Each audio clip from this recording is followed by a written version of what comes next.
இருமல் மருந்து குடித்து குழந்தைகள் உயிரிழந்த விவகாரத்தில் தமிழக அரசு விசாரணை மேற்கொண்டு அறிக்கை வெளியிட வேண்டும் என்று காங்கிரஸ் எம்பி கார்த்தி சிதம்பரம் தெரிவித்தார்.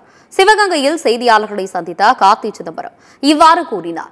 இருமல் மருந்து எங்கிருந்து வந்தது என்பது குறித்து விசாரணை நடத்தப்பட வேண்டும் என குறிப்பிட்டார். நெல்லையில் காவல் நிலையத்தில் பெட்ரோல் குண்டு வீசப்பட்ட சம்பவம் குறித்து பேசிய கார்த்தி சிதம்பரம் கூலிப்படையினரை போலீசார் இரும்பு கரம் கொண்டு ஒடுக்க வேண்டும் என வலியுறுத்தினார். 22 குழந்தைகள் இறந்து போயிருக்காங்க.